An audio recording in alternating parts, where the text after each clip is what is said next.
Bonjour Bonjour à à tous. tous, je m'appelle Hafsa Et Safira. moi, Fasya Siva Yusuf. Aujourd'hui, nous allons apprendre la comparaison superlatif, yaitu superlatif yang kita gunakan, le superlatif relatif. Sebelumnya kita harus tahu dulu nih, qu'est-ce qu'une comparaison superlatif atau apakah itu comparison superlatif? Jadi superlatif itu digunakan untuk membandingkan suatu elemen dengan grup atau menyatakan derajat tertinggi, atau bisa dibilang singkatnya adalah cara menyatakan paling atau ter dalam bahasa Perancis. Jadi contohnya kita ingin mengucapkan kata tertinggi atau terpintar, tercantik, termahal, itu bisa menggunakan comparaison superlatif ini. Nah, untuk prepositionnya, kita dapat menggunakan preposisi de untuk menempatkan klausa superlatif dalam konteks atau kalimat. Contohnya yaitu il est le plus grand garçon de l'école. Jadi dia adalah anak laki-laki tertinggi di sekolah. Jadi de itu bisa juga sebagai di.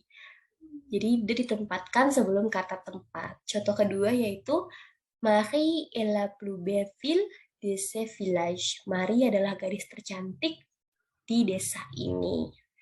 Oke, selanjutnya untuk comparison superlatif itu dibagi menjadi beberapa bagian. Yang pertama ada kata sifat atau adjektif. Di sini tentunya untuk digunakan untuk membicarakan mengenai kata sifat. Nah, untuk formulanya sendiri yaitu le atau la atau le plus adjektif, atau untuk yang kita cari itu kurang, itu bisa le atau la atau le moi plus adjektif. Nah, untuk bagian adjektif ini kita harus mengikuti genre atau genre dan jumlah dari kata benda yang dirujuk dalam kata sifat tersebut, di mana le akan dipakai jika kata tersebut merupakan tunggal dan maskulang. La kita gunakan jika kata tersebut yaitu feminan dan tunggal, dan le kita gunakan sebagai kata-kata yang plurial atau jamak. Untuk contohnya yaitu bisa kita lihat yang pertama, Marie est la plus grande de la classe. Ini adalah contoh yang feminin karena kita menggunakan kata la. Yang kedua yaitu Paul a les ongles les plus seuls de la classe. Jadi kita menggunakan kata yang jamak karena menggunakan le.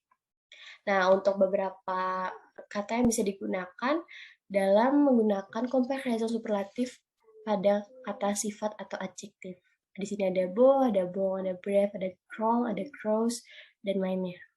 Selanjutnya yaitu ada kata keterangan atau adverb di mana mempunyai formula le plus plus adverb atau le moins plus adverb. Contohnya, Marc est le coureur le plus rapide de cette école. Yang kedua ada cet homme qui court le moins vite de cette école. Nah, di sini juga ada beberapa kata yang bisa digunakan dalam kata keterangan atau adverb, yaitu ada joli, ada vrai, ada impotient, ada brillant, dan lainnya. Oke, selanjutnya akan dijelaskan oleh Fasya. Selanjutnya ada kata kerja atau verb. Nah, jadi kita juga bisa menggunakan comparaison de superlatif avec verb atau kata kerja. Untuk formulanya, kalau misalnya kita mau mengatakan paling atau ter dalam konotasi yang positif, kita tulis verbnya dulu atau kata kerjanya dulu disusul dengan le plus. Untuk konotasi yang negatif, kita tulis verbnya, kemudian le moins. Jadi untuk kata kerja ini berbeda dari formula yang sebelumnya yang biasanya ditulis le plus dulu. Kalau kata kerja kita tulis le plus sama le moins ini di belakang. Contohnya yaitu c'est la fille qui mange le plus de gâteaux. Contoh yang kedua yaitu Louis travaillait le moins de cette tâche. Louis travaillait le moins. Travailler kata kerjanya, le moins-nya superlatifnya. Verb dulu baru le moins. Di sini juga ada beberapa contoh dari kata kerja yaitu lire, parler, aller, raconter, apprendre, dan seterusnya. Yang terakhir ada kata benda atau noun. Nah, untuk formulanya, kalau misalnya kita mau mengatakan paling dalam konotasi yang positif, kita pakai le plus ditambah preposisi de atau de apostrof kalau misalnya nanti kata bendanya diawali dengan huruf vokal atau huruf H. Baru disertai dengan nama kata bendanya. Kalau misalnya kita mau bilang paling atau ter dalam konotasi yang negatif, kita pakai le moins ditambah de atau di apostrof, baru kata benda atau nomnya. Contohnya, c'est Marc qui a le plus de billets. Ini Mark yang memiliki kelereng paling banyak. Jadi kita tulis le plus-nya dulu, kemudian pakai preposisi de, kemudian baru kita tulis kata benda atau nomnya.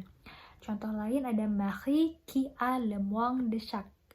Dan ini juga ada beberapa contoh dari kata benda seperti le stylo, le chat, la voiture, les bonbons, les lunettes, la maison, les souvenirs, un ami, une amie, etc. Nah, selanjutnya ada beberapa pengecualian atau disebut juga komparatif irregulier. Komparatif irregulier ini ya tidak menggunakan formula-formula yang tadi disebut. Jadi dia nggak pakai le plus, nggak pakai le moins. Kebanyakan ada dari adjektif-adjektif. Contohnya ada kata bon yang artinya bagus. Jadi kalau misalnya kita mau bilang yang paling bagus atau the best, kita nggak bilang le plus bon, tapi le meilleur.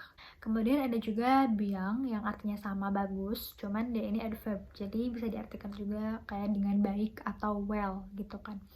Nah, jadi cukup bien jadi le mieux doang. Contoh lain yaitu mauvais.